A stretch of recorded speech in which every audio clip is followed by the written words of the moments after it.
Hey everybody, how you doing? Jeff here, back with another video, and this is going to be all about patch 2.4 for Diablo 2 Resurrected. And this is absolutely massive. There's just pages and pages of information here, so I'm going to try to move through it quickly and hit kind of some highlighted points and just some things that I'm excited for. And a lot of things I think are kind of overarching across all of the game, all the classes. So I'm going to talk about those things and then go into some more specifics on each of the classes and some builds and things that I'm excited for the changes that are coming. So to start with, let's just talk about some of the general things that are affecting a lot of the classes and gameplay in general. First off, they aren't doing any nerfs. This patch is all about bringing up underused skills to make them viable and fun and usable. Another thing they're focused on is updating tooltips, where you hover over a skill and now it will be much more accurate in its description so you know what it does. Mana cost for a lot of skills they're bringing down so you can use those skills more easily. Some skills have a shared cooldown where you would cast one skill and it would lock you out of other skills. They've adjusted some of those. Synergies they've adjusted, which is going to result in having more skill points available to put elsewhere. And all this is going to combine just to make more skills usable, more builds possible, and just in general have a more flexible opportunity to do what you want to do and still have fun and still be powerful.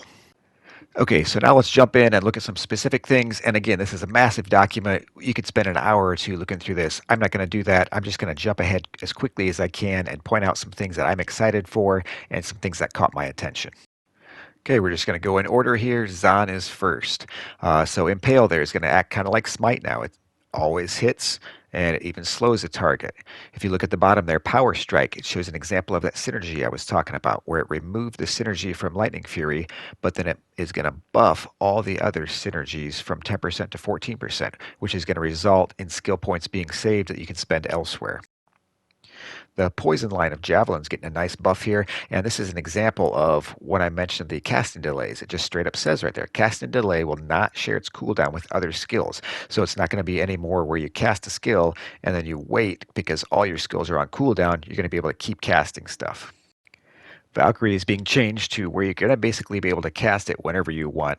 And the dodge and avoid bug seems like it's finally going to be fixed. Whereas if you had a lot of points in avoid and dodge, it was great because you stayed alive. But if monsters kept attacking you, you would continually avoid and dodge and be locked into the animation and you couldn't do anything. It looks like that's finally going to be corrected. Bosons are getting a nice buff. Some skills getting reduced mana costs, and a lot of them getting buffed damage. So a lot of Bosons are going to be coming back this coming patch. For the assassin, they've upped the attack rating of all of the skills to build up those charges for the combos, and then for the combo finishers, they're making sure they always hit if you have charges, and that they only consume one charge now. So it should be much easier to do your combos back and forth. I'm not sure if that's going to be enough. It's always been a challenging play style, but we'll see what happens. For traps on the assassin, they're trying to make the other lines viable, not just lightning. So they've buffed the fire some, and they've made a lot of changes to the blade line. So that could be really fun to mess around with too, making a blade assassin. Barbarians are already a really powerful support class with their battle orders and battle command, and now Grim Ward is getting thrown in there. This has basically been a useless skill. It makes monsters run away. Okay, well now it's going to slow the monsters and increase the damage they take. And it shows that there's a synergy with Fine Potion plus 5% per level. So just from Fine Potion, it's going to give 100% damage. I'm curious to see what the base skill is going to give and exactly what that's going to look like, because that could be a huge damage increase for your whole party. And a throw bar might become viable. They've added Pierce to throwing mastery. So now it's not just a single attack, you can hit multiple monsters because of Pierce. The Druid fire skills are getting a lot of love. A lot of casting delays will not override now. They're getting damage buffs. So I think Fire Druid is going to be very, very powerful if all these changes go through the PTR. For a shapeshifter druid, they're going to like the fact that you can cast Cyclone Armor and Hurricane now. It's always been a pain to play a shapeshifter because you have to switch to human form, cast whatever skills, then shift back into Werebear or Werewolf. So now they're starting to change some of those where you can actually do it while you're shapeshifted. The summoning tree for the druid got some love. Now you still won't be able to have out all your summons at once. You're going to have to choose either Spirit Wolf, Dire Wolf, or Grizzly. Ravens got a lot of love actually. they got a huge buff. So you're not going to have some massive army like the Necro does, but at least it's a step in the right direction.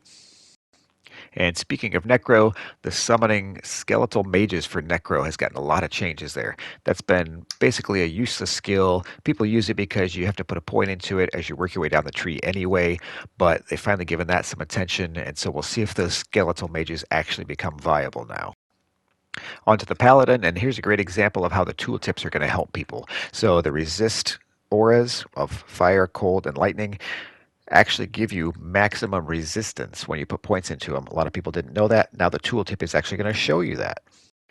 The offensive damage auras of Holy Fire, Holy Freeze, and Holy Shock. I've always loved these. I love a melee paladin with these. They got a cool buff, and it's really interesting. It's different from other skills in the game. So your aura ticks for damage in an area around you. Monsters take automatic damage.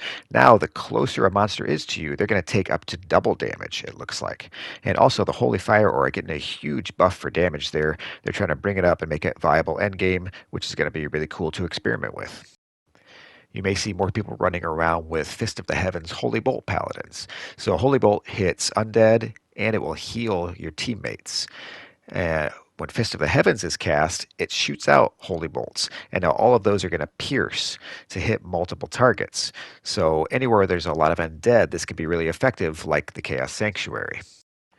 For the Sorceress, a lot of hers are the casting delays not being shared with other cooldowns.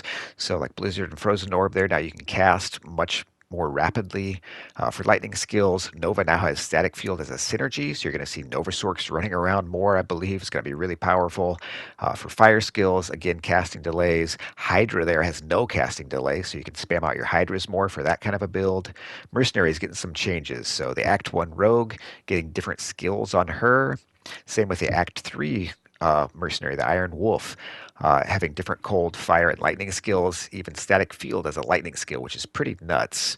The Act 5 Barbarian, getting more life and defense, now has Battle Cry as a skill, and getting some new rune words with the latter. Insight also can now be used in bows, could be great on a Zon or on an Act 1 mercenary. You can now upgrade set items, those low level sets you might be able to use endgame now if you can upgrade them. And then some new areas in the game are now level 85, which is the highest level, so any item in the game can drop in those areas. So, a lot of information there. Definitely excited for these changes. It's awesome that they're trying to balance out these skills, going to make more skills viable, more builds viable. If you wanted to participate, it's PC only, but if you wanted to try out the PTR, there's how you can do that. So I'm really looking forward to these changes, and that's going to do it for this one. Thank you so much for watching, guys. If you have any comments or questions, throw them in the section down below, and I will see you next time.